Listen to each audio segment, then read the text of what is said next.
Hi everyone, welcome back to my channel. Tonight we're diving into a moment that shook late-night television and left millions of viewers stunned. What happens when one of Hollywood's most beloved stars gets blindsided on live TV? What happens when a talk show host throws professionalism aside and hits below the belt? This isn't just another celebrity interview gone wrong. This is a collision between stardom and sensationalism that exploded in front of a live audience. This is the tale of the evening Jennifer Lopez stormed off Jimmy Kimmel's stage, and why individuals continue to talk about it. It was all routine like any other Tuesday evening taping of Jimmy Kimmel Live. The studio hummed with anticipation, cameras were rolling, and Jennifer Lopez came out to deafening applause. She glowed in a glimmering emerald green gown, her iconic smile lighting up the entire room. As she sat down, she smiled graciously at the audience, smoothed her hair, and crossed her legs like the icon she is. Jimmy welcomed her with his usual charm. "Jennifer Lopez, everybody," he announced as the applause died down. "You look absolutely stunning as always." Jennifer returned the compliment with a genuine smile. "Thank you, Jimmy. It's great to be here. I've been looking forward to this." So far, everything was smooth. It was the kind of warm, lighthearted energy fans had come to expect. But that didn't last long. Jimmy paged through his cue cards and leaned forward a bit. "We have a lot to cover. Your latest music, your ventures, your companies. But first, let me ask you about something that's been creating a stir in the tabloids of late." Jennifer's face didn't change a lot, but there was a definite change. Her smile remained, but the twinkle in her eyes dulled ever so slightly. She shifted in her seat, a small indication that something had changed. "Oh, here we go," she said with a gentle laugh that didn't entirely ring true. "What are they saying now?" Jimmy laughed, but this time there was a slightly different tone, sharp. "You know how it goes. Gossip travels. But I want your opinion on the criticism of your last few performances. Some are claiming the energy just isn't the same." The question hung there, weighted and uncomfortable. Jennifer's professional smile wavered for an instant before she snapped back into place. "Sorry," she responded, still calmly but firmly. "What are you talking about? Because from my point of view, the feedback I've been receiving, both from crowds and the folks I work with, has been wonderfully positive." Jimmy didn't let up. In fact, his smile grew even broader. "Well, let's be honest," he said almost casually. "You're not 25 anymore. Some people think maybe it's time to shift gears a bit. Focus more on your businesses and less on trying to be everything at once." That was the moment everything changed. Jennifer's eyes narrowed. Her spine stiffened. The warmth fled from her face. What had started as a friendly conversation suddenly turned into a public interrogation. A moment when years of hard work, ability, and dedication were defined by her age. "Wow," she replied, her tone deeper now. "So this is what it's all about. You brought me here to wonder if I'm still relevant in the limelight? To imply that I should shrink myself into some facsimile of what you perceive as acceptable?" Now there was no laughter. The crowd, once raucous, had fallen quiet. Even Jimmy paused, but Jennifer didn't give him the chance to get a word out. "I don't owe anyone an explanation," she told him, standing up. "And I certainly don't owe anyone disrespect in the guise of an interview." With that, she turned, said thank you to the audience, and headed off the set, leaving Jimmy Kimmel tongue-tied and viewers absolutely stunned. This wasn't a viral moment. It was a wake-up moment about how aging, particularly for women in the public eye, is viewed as a weakness rather than the strength it really is. And with that, the interview was done. But the conversation it ignited had just started. Attempting to compete with artists half your age. That was what Kimmel had said. And instantly the mood in the studio shifted. A murmur of unease swept over the audience. Their laughter earlier gave way to silence, replaced by an air of tension that was almost palpable. Jennifer's hands, once relaxed on the armrests, now clutched them with controlled intensity. She glared at Jimmy, her tone low and ominously quiet. "Excuse me," she said, "are you really sitting there, doubting my capability to do? Because I'm old?" Jimmy lifted his hands like he was defending himself, but the smirk on his face told a different story. "Hey, I'm just asking what everyone's thinking," he said, still smiling like he was enjoying every second of it. "I mean, we've all seen the videos. Some of those dance moves aren't quite as sharp anymore. Vocals have sounded a little strained. I'm just wondering if you've noticed it too." Jennifer did not reply immediately. Her jaw clenched. For a very long time, she seemed to be weighing out every conceivable response, catching the years she had spent being a finely honed pro against the angry blaze of one who had just been openly disrespected. When she finally did speak, her tone was cold, controlled, but utterly unbreakable. "Jimmy, I have been in this business for more than 30 years. I've sold out stadiums, led the charts, acted in movies, and built businesses from scratch.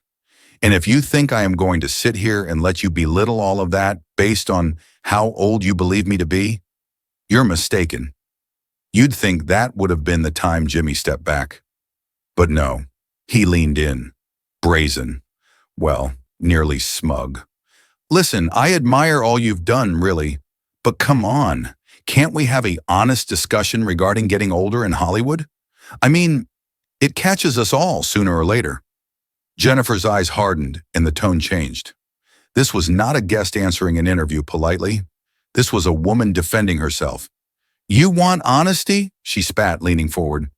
"The truth is, I'm working twice as hard and doing twice as much as people half my age. The truth is, I'm still at the top because I never cease to evolve. But what you're doing right now, that isn't honesty. That's cheap entertainment, and it's disrespectful." The room fell silent. The crowd, who'd anticipated jokes and gossip, were now witnessing something honest, something genuine. This wasn't planned. This wasn't practiced, and it was about to blow. And then came the moment that pushed everything over the edge. Jimmy stared her dead in the eye and told her, "I'm just saying, perhaps it's time to be realistic about where you're at in your career. I mean, how long can you continue to play Jenny from the block? At some point, doesn't it begin to look a little desperate?" That word, desperate, it struck Jennifer like a slap in the face. Her face didn't change immediately, but something in her eyes flared. Anger, shame, all the years of struggling to be taken seriously in a business that worships youth, surfacing in one instant. They all sensed it. The air grew heavy. They weren't observing an interview anymore. They were seeing something fall apart, and something else take its place. Jennifer froze for what seemed like an eternity. Her gaze on Jimmy Kimmel's was the kind that mutes a room. When she finally broke the silence, her words were little more than a whisper, but they fell with the force of thunder. "Did you just say desperate?" "And thought out," Jennifer retorted, her tone chilly and piercing now. "Did you really just sit there and call me desperate? On national television?" For the first time all night, Jimmy Kimmel's smile wavered. The smirk that had sustained him throughout the conversation started to buckle. But even so, arrogance clouded his eyes, preventing him from realizing just how far he had crossed. "I mean, if the shoe fits," he said with a shrug, trying to sound casual. But the gesture came off as smug, dismissive, disrespectful. "Look," he continued, "I'm not trying to be mean. I'm just being honest. Isn't that what good television is about? Honest conversations?" Jennifer gave a brief, mirthless laugh. "Honest discussions? That's what you're labeling this?" She growled. "You ambush me with leading questions, belittle my age like I'm this washed up as Ben, and then call me desperate when I retaliate. That's your definition of honesty? That's entertainment?" Jimmy waved vaguely in the direction of his desk, where his disheveled note cards were scattered. "I didn't pen the headlines, okay? I'm just reporting on the stories people are already discussing. Isn't it more useful to confront this kind of thing head-on rather than ignore it?" The patronizing tone in his voice was no longer subtle. It was glaring, and Jennifer's patience was hanging by a thread. She uncrossed her legs, leaned forward, and stared him down.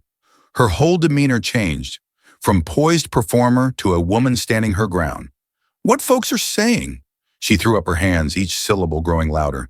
"You mean the trashy sensationalism publications fabricate for hits? The lies angry people perpetuate on the web because they hate to see some woman like me get ahead for more than 3 decades. That's what you'd like to have an honest conversation about?" Jimmy's hands went up once more, but the movement was hesitant this time. He no longer resembled a talk show host, but rather a person attempting to put out fire they had already ignited. All right, Let's just dial it back. I didn't know this was such a tender issue for you. Sensitive? Jennifer's voice fractured like lightning. You think this has anything to do with sensitivity? This has to do with respect, Jimmy, with basic human decency, something you obviously know nothing about.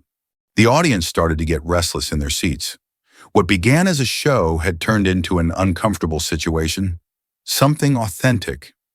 Some members of the audience looked around, wondering if they should clap, say something, or remain quiet. Others nervously pulled out their phones, knowing they were experiencing a viral moment in the process. But Kimmel, either through ego, stubbornness, or sheer cluelessness, continued to push. Look, he said, I get that this is hard to hear, but sometimes the truth hurts. You're Jennifer Lopez.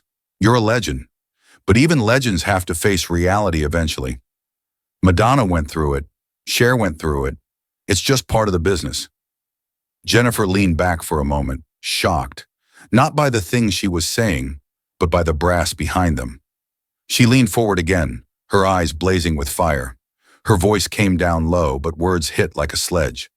Don't you compare me with other women as if we're interchangeable. Don't you pretend like you're doing me some great benefit, insulting me in front of everybody.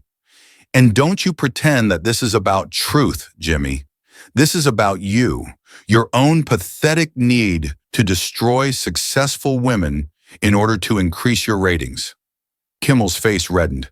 The smirk was lost now, replaced by a flicker of real anger. Ah, now wait a minute, he snapped. I've had my share of successful women on this show, and I've never had any issues with them. Perhaps the issue is not me. Perhaps the issue is that you can't take a little bit of criticism. The words hovered between them like a match poised above gasoline. The whole room stood in suspense, anticipating the explosion that was sure to come. Jennifer glared at him, speechless, but for an instant only. There was a moment of held breath. The room was charged with tension. When Jennifer spoke again, her voice was smooth, but lethal. A little criticism, she said slowly, choosing every word. That's what this is. Her gaze never wavered. You invited me on your program under the guise of a routine, proper interview, and then you spend the whole segment doubting my talent, my suitability, my age, my whole career. You call me desperate. You tell me I should retire. You contrast me with other women as though we are all just fungible pieces in some old-fashioned Hollywood scenario that you've concocted. And you have the nerve to call that a little criticism? Kimmel fidgeted in his chair, attempting to recover his poise. I'm just doing my job, he replied, but the confidence had been drained from his voice. Sometimes that involves asking challenging questions. If you can't take that, perhaps you shouldn't be conducting interviews. As soon as the words were out of his mouth, he looked taken aback, like even he was shocked at how far he had gone. But too late. The damage was done. Jennifer's eyes went wide with shock. She stared at him, frozen for a moment, like she couldn't quite process what she had just heard. Then she spoke in a whisper, so quiet yet so venomous it sliced through the tension like a knife. If I can't handle it, she parroted, Jimmy, I've been dealing with people like you all my life. She leaned forward, her gaze unblinking. Since I was a teenager fighting to succeed in this business, I've had to contend with men who believed they could belittle me, discredit me, diss me. The difference is, most of them had the good manners to do it behind my back. You did it in my face, on national television. Then she stood. Her chair scraped against the floor with a loud noise, the sound cutting through the deathly stillness of the studio. The abrupt motion made some of the audience jump. Some even gasped. Jimmy stared up at her, and for the first time that night, there was a glimmer of something in his eyes. Fear. You know what the real issue is here, Jimmy, Jennifer said, speaking in a calm but charged voice. The actual issue is that you're a little, insecure man who gets his thrill off of attempting to make strong women small. You sit behind that desk, cowered behind your jokes, your cue cards, and that insincere smile. But beneath all of it, you're just another bully who can't handle that I've made a career larger than you ever will. Jimmy opened his mouth, then closed it again, like a man struggling for air, but unsure of what to say. The tables had turned so fully that the formerly self-assured host now resembled a boy, caught at something he knew he shouldn't have been doing. Jennifer didn't stop. "And the worst part?" she exclaimed, now her voice angry, righteous. "You actually believe you're smart. You believe you're being transgressive, provocative, maybe even brave. You're not. You're being cruel, petty, small-minded. You believe destroying me somehow makes you stronger. But all you've done is reveal exactly who you are to all the people watching." The studio was absolutely silent. You could hear the whir of the cameras in the distance. Even the crew stood still. All eyes in the room were on her. Jennifer scanned the faces of the audience that stretched out before her. Some were stunned. Others shook their heads slowly, visibly shaken. And then she turned back to Kimmel, who was now visibly retreating behind the desk. "I've been around long enough to know when someone's attempting to make a reputation at my cost," she declared, her tone unyielding. "What you obviously don't get, Jimmy, is that I arrived where I am today by not allowing men like you to trample me." She moved in closer. "I arrived here by holding my ground, by insisting upon respect, and by never ever letting anyone determine my value but me. Make me feel less than what I am." Jennifer hesitated, allowing those words to hang. The resulting silence made them hit that much harder. When she broke the silence, her tone was firm, but anguished with a quiet, killing rage. It was the kind of stillness that precedes a storm. "So here's what's going to happen, Jimmy," she said, her eyes locked on his. "I'm going to walk off this stage with my dignity intact, and you're going to sit there and think about the kind of man you've become. Because right now you're showing the world that you're exactly the kind of man women like me have been standing up to our entire lives." Jimmy did find his voice, however, and it emerged weak, tremulous, and uncertain. Now, let's just cool it here," he babbled. "This is my show, after all, and I believe you're exaggerating what was meant to be a routine interview. Just a chat." Exaggerating? That term was like a match to fuel. Jennifer's head whirled around at him so quickly that a few people in the front row literally jumped back. Her eyes blazed with an anger that had been building beneath the surface since the interview started.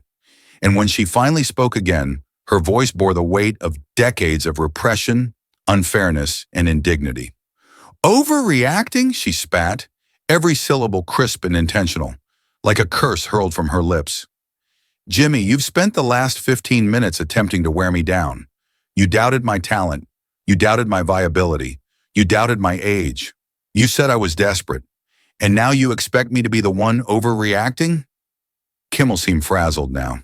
He leaned in his chair, adjusting his jacket, looking across the side stage as if he wished someone would rescue him. "I never claimed you were finished," he muttered. "I was merely asking the questions others might be thinking.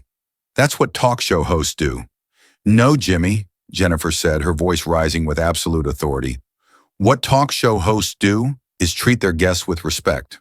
What real hosts do is create a space where people feel safe to share their stories, to promote their work, to be heard." She moved closer to his desk, and Jimmy automatically pulled his chair away, as if he thought she was going to stretch across it. At that point, the dynamic had reversed entirely. The man who had dominated the conversation a few minutes before now seemed small, vulnerable. "What you do," Jennifer went on, her voice lashing like a knife, "is ambush women and attempt to humiliate them for your own entertainment. That's not honesty, Jimmy. That's cowardice masquerading as entertainment." The room was stilled. The audience didn't budge, didn't even breathe. Some were recording quietly on their phones, aware that they were seeing something they would never forget. Others sat agitated, mouths open, watching one of the world's biggest stars take apart a late-night host in real time. "Want to know what's desperate?" she said, her voice increasing in power with each sentence. "What's desperate is a middle-aged man cowering behind his desk, his writers, and a laugh track as he attempts to bring down women who've outworked, outlasted, and outshone him." Kimmel glanced frantically around. He made a final half-hearted attempt to regain control. Okay, I think we're getting a bit out of hand here," he said with a strained laugh. "Let's just catch our breath and perhaps speak about your new projects instead." I'm sure the audience, but it was too late already. I would love to know what you're working on, Jimmy said half-heartedly, reaching for a lifeline. Jennifer released a brief, humorless laugh. It wasn't laughter. It was incredulity. Oh, now you want to discuss my work? She snapped. Now you're interested in my projects, after you've taken the last 15 minutes debating whether or not I'm even relevant anymore? She stepped forward to his desk, her voice increasing. You think you can just flip a switch, smile that insincere smile, and ignore the disrespect? I'm trying to give us both an out, said Kimmel hastily, the urgency clear in his voice now. We can make this work if we just move on. Jennifer's gaze narrowed. Her voice rumbled through the studio, high but authoritative. A way out, she echoed. Jimmy, there is no way out of this. You chose your path. The instant you spoke down to me, questioned my value, called me desperate, suggested that I should just quietly go away. There you went. She glanced around at the studio, at the cameras, the crew, the motionless, entranced audience. But here's the thing you didn't anticipate, she stated. Her voice, having crystal clarity by this time, carried decades of struggle, of grit, of determination. You didn't anticipate that I wouldn't accept it. You didn't anticipate that I'd defend myself. You didn't anticipate that I'd accept your disrespect and shine one huge spotlight on it for the whole world to witness. Kimmel tried to speak, but she raised her hand. The gesture was so sharp, so decisive, that he immediately fell silent. I'm not finished, she said. Her voice sliced through the silence like steel. The issue with men such as yourself, she went on, is that you believe you can say anything you want to women and we'll just sit here, smile graciously, and thank you for the exposure. You believe you can challenge our age, our worth, our ability, and we'll just bob along like submissive little visitors. She took a breath. Her face changed, not just angry at this point, but deeply disillusioned, almost condescending. But that's where you're wrong, Jimmy, she replied. Women like me didn't succeed because we played along.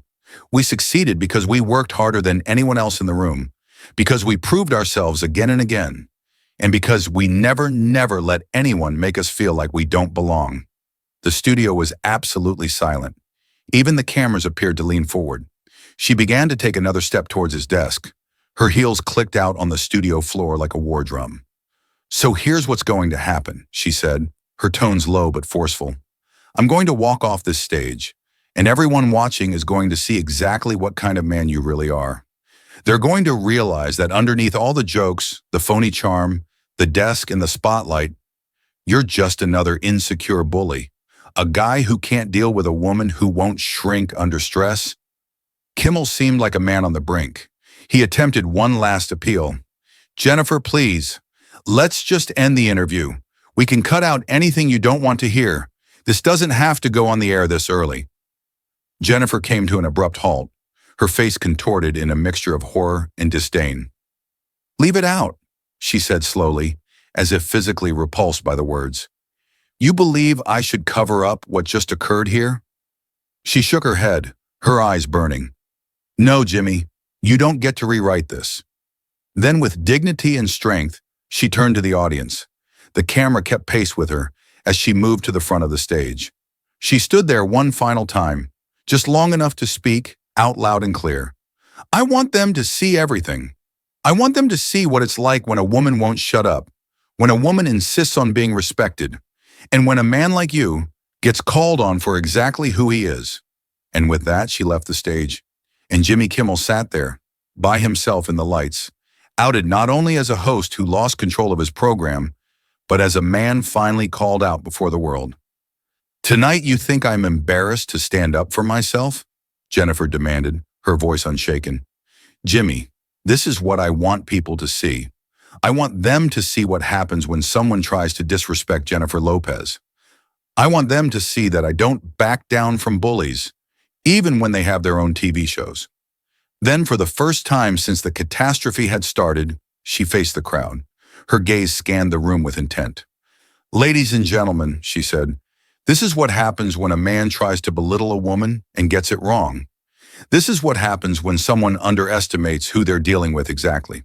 She faced Kimmel again, and what followed was the clincher, a frigid, transparent, crushing reality uttered with fatal composure. "And Jimmy," she said, slow and deliberate now, "since you're so concerned about honesty and real conversations, let me give you one. You're a lousy host, and a lousier excuse for a man. And if you think I'm going to sit here for 1 second more and listen to your trash, then you're out of your damn mind."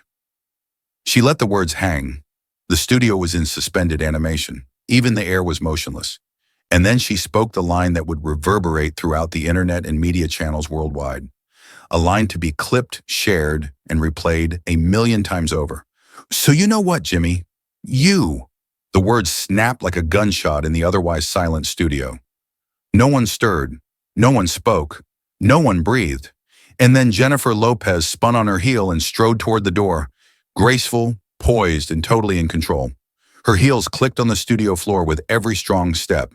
She swept past the stunned audience, the speechless crew, and the cameras still rolling, documenting every moment of the most famous exit in the history of talk shows. She didn't glance back. She didn't hesitate. She gave Jimmy Kimmel, or anyone else for that matter, no second moment of her time.